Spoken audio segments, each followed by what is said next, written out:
Hey everyone, welcome to the webinar.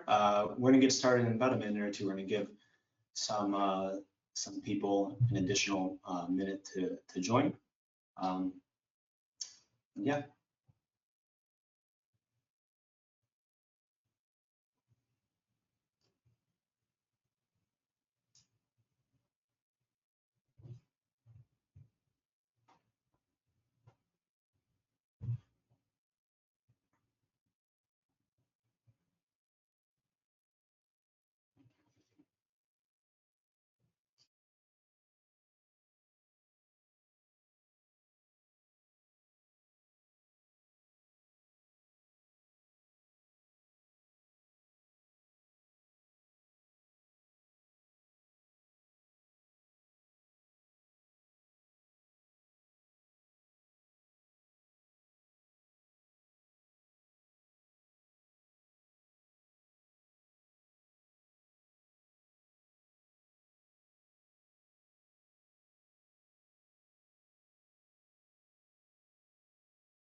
All right, everyone.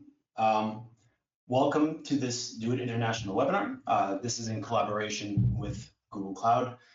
Thank you for joining us.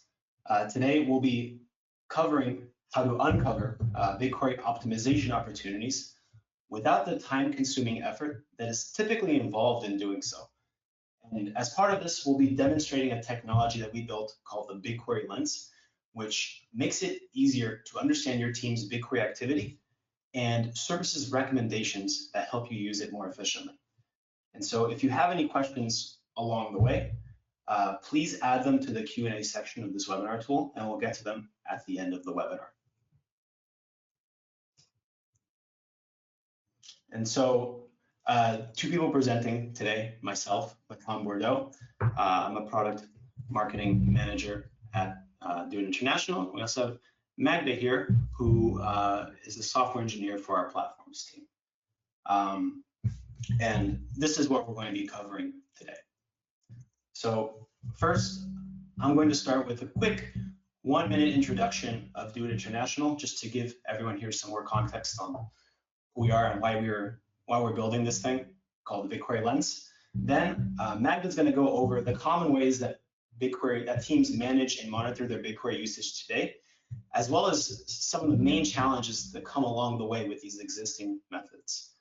She'll then briefly go over what we use as the basis for generating the information and recommendations that the BigQuery Lens surfaces. And then after that, I'm going to demonstrate how the BigQuery Lens helps you, number one, overcome the challenges that Magda's going to talk about, and also effortlessly understand how your team uses BigQuery and what actions you can take to improve that. As mentioned earlier, we're going to have some time at the end for some live Q&A, so please do add your questions in the Q&A section. And without further ado, Magda, over to you. Actually, it's not. Actually, I'm going to talk about DoiT first. So there are many ways that you can describe DoiT, but to keep it short and sweet, I'd say that we help companies evaluate, test, migrate, and optimize in public cloud. And we do this for customers through a combination of unlimited advisory and support and proprietary technology that we build. Our flagship product is called the Cloud Management Platform, or CMP for short, and the CMP contains a portfolio of tools aimed at making your life easier in the cloud, of which BigQuery Lens is one of those technologies that it has. And so our goal is to make the cloud ridiculously easy and simple for you, so you and your company can spend more time on improving your products, driving growth, and making customers happy. We are Google Cloud's largest MSP globally. We're also an advanced consulting partner of AWS. We recently received Google Cloud's Global Partner of the Year for 2020 as well. And so we have helped over 1,500 companies over the past decade, and our goal is to share what we've learned with you as an extension of your tech team. So we want to add, not substitute. You can think of us as your personal Stack Overflow. And we're also not just here for one focus area. We have deep expertise across multiple disciplines. We're talking about over 250 certifications across our senior cloud architects. And the last bit, all of this unlimited cloud advisory support and technology like the BigQuery Lens is given to customers at zero cost to them. And so what does this mean? Why is this important? First, consider your other options. If you want support from the cloud providers today, many cloud providers will charge support by the hour and response times may be lagged, which drags out your projects as a result. Other partners charge for markups for support, consulting, or training, and other solutions similar to the ones we offer, like the CMP. You can't get something like this from other partners, and other vendors that do make these products charge between 1% to 3% of your monthly cloud spend. And so zero cost, what that means is all you have to do to become a DoiT International customer is pay exactly what you're already spending on Google Cloud just through us.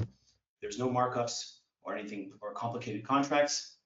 It may sound too good to be true, but it's really that simple. So that's enough on us. Now, Magda will discuss some of the challenges that come with the conventional ways people are managing and monitoring their BigQuery, their team's BigQuery usage.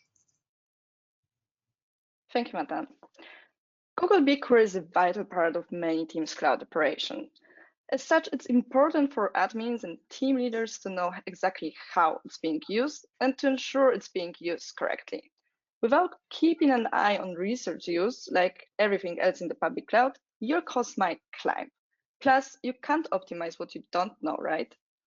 There are two main factors contributing to overspending in BigQuery. The first is analyst behavior. So how do they build their queries, if they limit query scan by using partition clustering fields and such. And the other one is the nature of the BigQuery datasets, tables, and user setup. So if the tables are partitioned, clustered, and so on. How do they manage this? Teams set cost controls at project level or user level. They try to follow BigQuery best practices, as well as monitor BigQuery research use. However, cost controls can be a limiting factor towards the quality of output. Also, it is usually pretty difficult to enforce the BigQuery best practices across your team, especially when you don't exactly know what should be their focus and what they should improve on. Lastly, you really have to configure your monitoring tools just right to tell you a story about your BigQuery usage. Next, please. The four most popular ways to monitor BigQuery usage are the following: exporting BigQuery audit logs in Stackdriver, querying exported logs in BigQuery, querying information schema to get jobs and table metadata, and using BigQuery dashboard in Cloud Monitoring Console. Teams use these methods to check whether BigQuery best practices are being followed and to identify the highest cost items and users, among other things. However, these options are limiting in type of data you can query, the granularity of information, right? Stackdriver is pretty low level, the amount of effort needed to get the information you need, and accessibility, depending on the skills of the user. For example, querying your audit logs to identify inefficiencies in usage can take quite a bit of time, depending on your skill level, even when you know what you're looking for. Imagine you don't know where to start.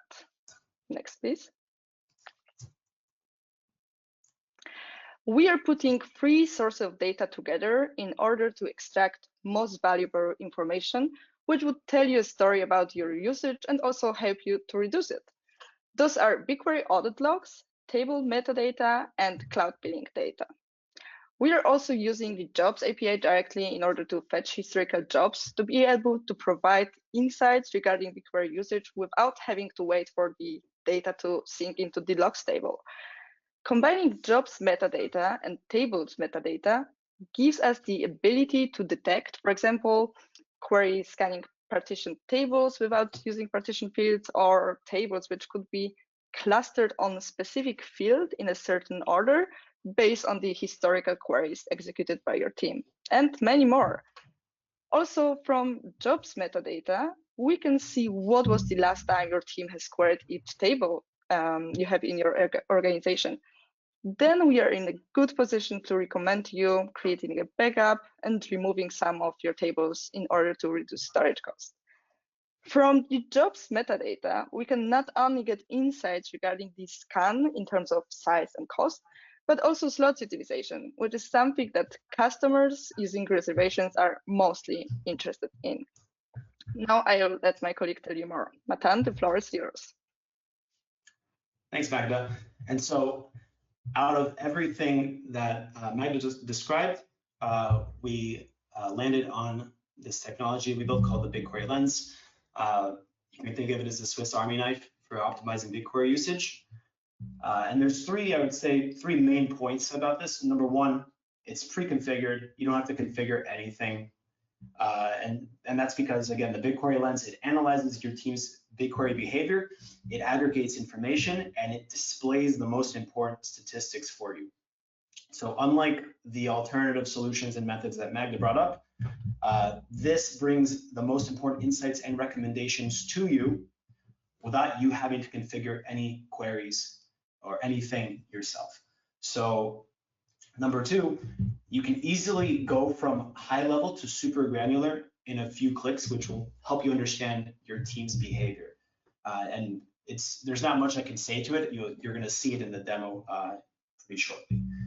The last bit being actionable recommendations. So sometimes the cause of high BigQuery costs doesn't entirely rest with your analyst's behavior, but it also depends on how your BigQuery tables are set up or how your overall architecture is set up. And so the BigQuery Lens delivers actionable recommendations for that, as well as the estimated cost savings associated with performing this recommended action.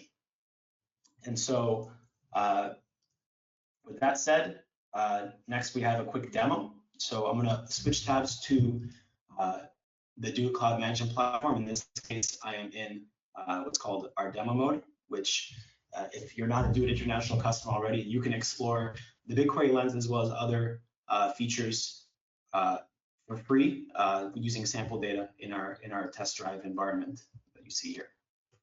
And so we have four main parts here to BigQuery Lens. First is your BigQuery spend by SKU. This is just a high-level breakdown of costs ranging from flat rate pricing to analysis, physical storage, streaming inserts, basically just a high-level breakdown of your BigQuery costs, which you can then explore further in the BigQuery Explorer here. So this is what I mean when I say you can get, you're super high level right now, but you can get really granular in a matter of clicks. So here, what I'm looking at right now, you have different dimensions and different metrics you can look at. So I'm looking at my most expensive projects by scan price. In this case, we would normally show you our top 10. In this case, this test account only has 3, so we're only displaying 3. Then I can click through on this project and immediately see my most expensive data sets, users, tables within the project, and queries themselves. So I can get even a layer deeper. And then on top of that, if you want to look at your most expensive query here, I can go ahead and see, in this case, this was a scheduled query, but I can see how many times it was executed, who it was executed by, and the query itself. So that way, if I look at this, and if I'm a manager and I see, oh, there's definitely a way that this person can write this query better, I can go, I know who to talk to immediately, and I know what the SQL is very easily. Again, that was just 3 clicks. You don't necessarily have to look at your top projects. I can look at my most expensive users by scan price, and then you get a similar view about the types of projects, data sets, tables they scan the most, and the queries that they run. And for the sake of things, we're going to explore one more metric here.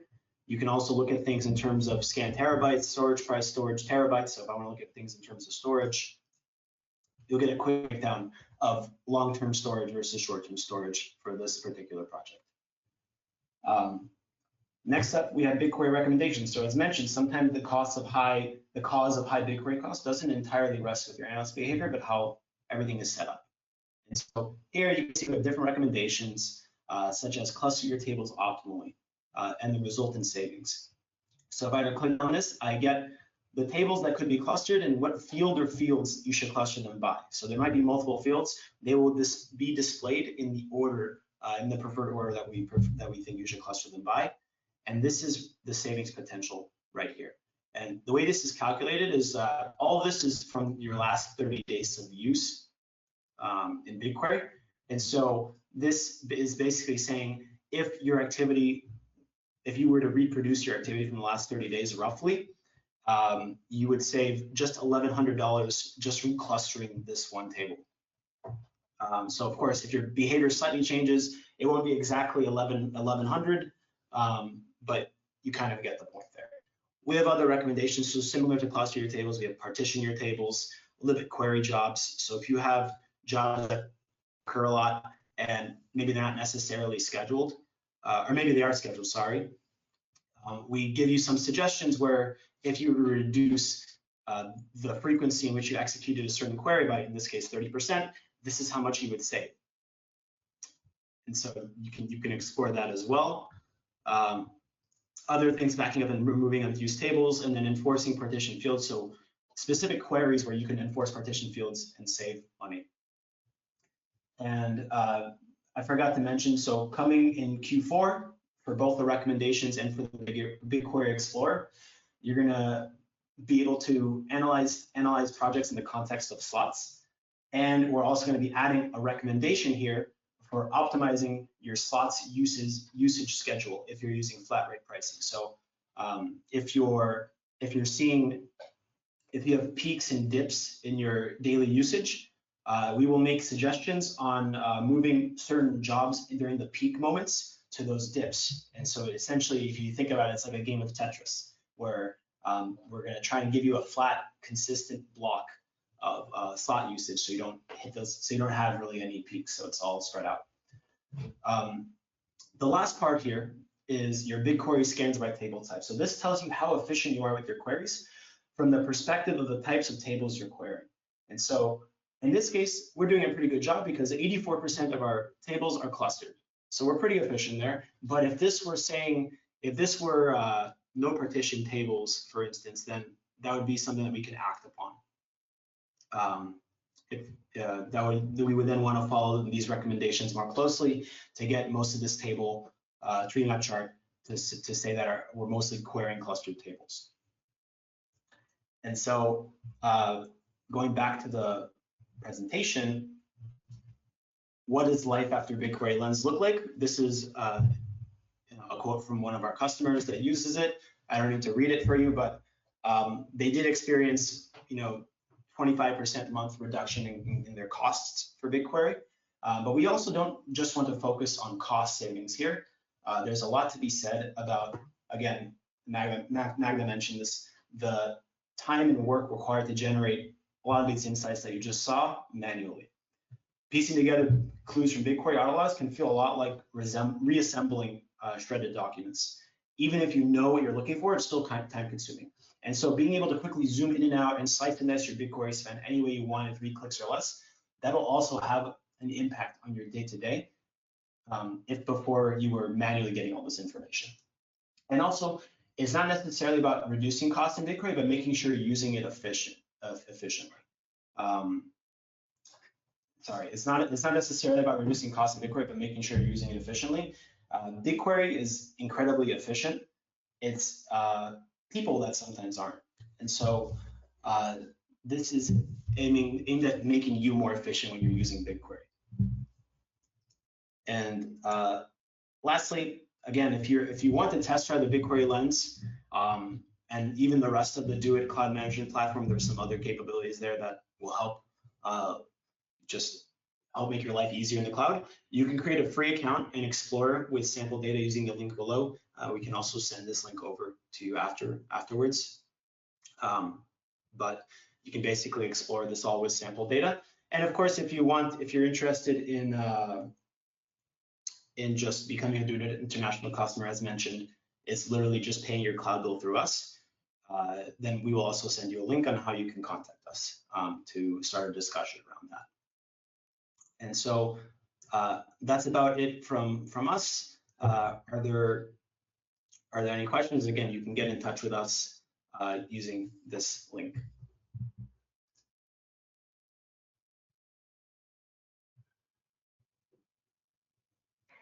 Thank you, Matan and Magda, for this presentation. I do have a question from the audience. So if you're already a DoiT customer, what are the next steps for finding out a bit more about this tool? and or getting set up as well on this tool? Right. So I'll answer at a high level, and Magda, if you want to add in like more granular, you can. So by default, as a customer of DoiT, you're paying your cloud bill through us. It's what's called your consolidated. Your projects are under, I forget the terminology. I think it's our like master billing account. As such, we only have read access to your billing, so we give you some capabilities to analyze your cloud spend and whatever. For the BigQuery Lens, we require, like, I think it's 3 or 4 additional permissions that you would just need to configure by uploading a service account. Once you upload these additional permissions in the service account, once you upload this service account with these additional permissions, then BigQuery Lens just starts its work, and we will basically start analyzing your behavior and aggregate everything and display it for you in what you saw in the UI that you saw. Specifically on permissions, what kind of permissions do you need in order to activate BigQuery Lens, especially for a new customer? And do you need any specific permissions to scan tables data? I can take this one. So yeah, in order to start collecting your data and analyzing, aggregating it, we need to get from you permissions to actually create the log sync, also to create the data sets, to have it stored right there. And then we need a bunch of permissions like tables get list, jobs get list, in order to be able to actually get metadata regarding your like queries, and also the usual one like jobs create, in order to be able to do anything in the project where you created your service account. Regarding the scanning tables data, so for the basic dashboard version, which I mean everything but the clustering recommendations, you don't need to give us permissions to read your data, which is the tables get data, as far as I remember. But in order to get the clustering recommendations, we do require a set of additional permissions, since we have an algorithm based on the cardinality of each of columns of your tables that are not clustered. And that's why we need to execute cardinality computing queries against the tables that are in your projects and which are not clustered, in order to be able to recommend you the optimal clustering fields. So can everyone see Xanthi? Can you see the CMP on my screen? Yes, yes, we can. Okay, so it's also very easy to actually set this service account up. We have some other features that also require some additional permissions, but let's say that you only wanted to configure a service account with permissions for everything under BigQuery Lens. In this case, it's referred to internally as BigQuery FinOps, or that's an old name, but here you can get a preview of the types of permissions we're asking for. And then once you're satisfied with all that, we also have documentation that explains how we use these permissions. But once you select the features that you want to give permissions for, you click Create Service Account, and we give you exactly the G-Cloud commands to run in the sequence that you need to run them to generate a service account with those permissions. So it's literally just you click, you copy, you paste in G-Cloud, and you just repeat that until you create the service account, and then you can just upload it here. And Matan, correct me if I'm wrong, a lot of this documentation is also available on our help pages. Is that right? Yeah, so we have a big FAQ section in the BigQuery Lens article that we have in the setup and explanation and whatnot. Great. We have a couple questions around the pricing model, and if BigQuery Lens is also free of charge. I believe Matan, it's something that you can tell us a little bit more about. Yeah, so as mentioned, like to become a customer, you literally just have to pay your cloud bill through us. It's a pretty simple process, and in turn, you get access to BigQuery Lens at no cost. So that's why we say at no cost, because there's no markups. We're not charging you an extra $1,000 a month or whatever for becoming a customer of ours and using all this. But in addition to the BigQuery Lens, you get access to a whole host of other technologies that, just because of the length of this demo and of this webinar, it's not really, I can't really show it here, but we do have other ways for you to learn more about what else you have access to. But yes, it is at zero cost. There's no payment for using BigQuery Lens aside from being a customer, which you won't see an increase in your cloud bill as a result of being a customer. If anything, you'll see a decrease. Hopefully that answers the question. If not, feel free to ask a follow-up. Yes, I believe it's also just making your Google Cloud reseller will give you access to a host of tools and features, as Matan mentioned, as well as the unlimited support and consulting from our senior engineers. So it's included as part of. One clarification is also the CMP, the Cloud Management Platform, is your gateway for accessing that advisory and support. So you actually, we have a little tab here, feature here, where you can start conversations with our engineers. And we have a pretty fast response time. We also have a live stats page as well, if you're interested in that. And maybe Xantha, you can post a link, share the link to that page. But if we're very transparent with our support statistics and stuff. But basically everything about DoiT, everything DoiT related, you can access through this cloud management platform, including the BigQuery Lens that we saw. And just going back to BigQuery Lens, there we do have a question regarding if it'll work with external tables such as Bigtable, and if there are any limitations to understand where to optimize. So it doesn't. So I'll answer the first question, and then Magda, maybe you can answer it and add on to my answer to the first question, and then answer the second question.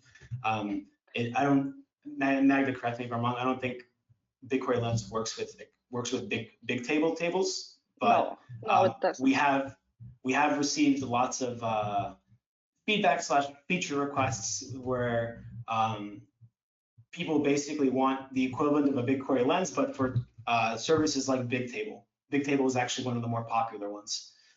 So that's something that the product team is considering probably for 2022. I wouldn't say for the rest of this year.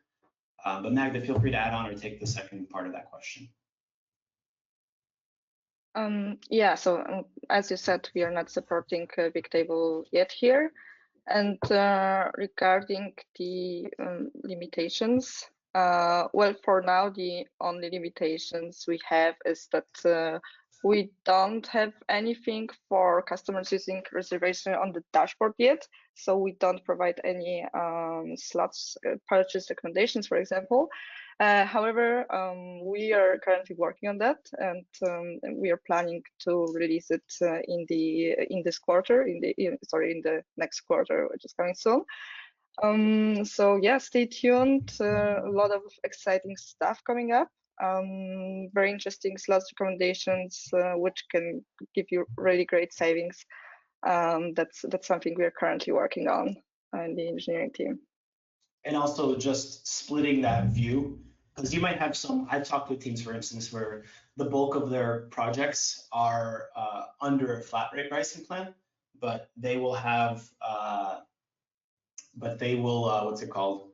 They will have, like, for instance, a data science team that their activity is a little bit less predictable, and so they prefer to just pay on demand pricing.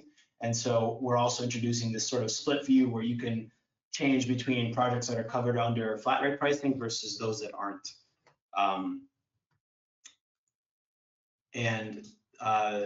There's this, I see it now that I look at the questions, I see like a common theme of like pricing model and whatnot.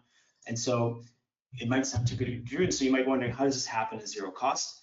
And the idea is that public cloud providers that like Google Cloud, they want to scale. And so they've chosen partners like DoiT to scale their business to more regions so they can scale across the world.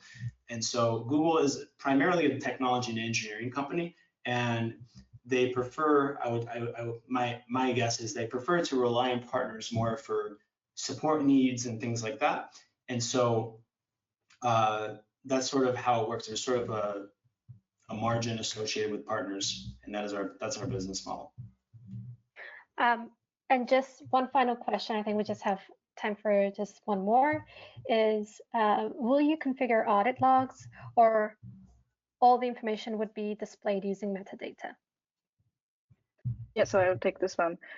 So as I mentioned before, we are creating the jobs sync for you on your behalf. So you just grant us the permissions to create the data set and where the sync should be located, and then we start to sync the data to your project on your behalf, and then we just process and aggregate it. We also backfill the last 30 days of jobs for you in order for you to be able to get some insights and recommendations from the day one after you activate the BigQuery Lens dashboard. So no needs on your side to do anything. We configure everything for you, and we are dealing with processing the data and displaying it to you in a form that it's valuable and for you. Yeah. I think that wraps it up. Thank you, Matan, and thank you, Magda, for this amazing presentation. And we'll be following up with a recording for this. And if you do have any questions, please do reach out to Tsubasa as well as your DoiT contact. And yeah, and thank you for joining. Bye, everyone. Thank you. Bye. Thank you.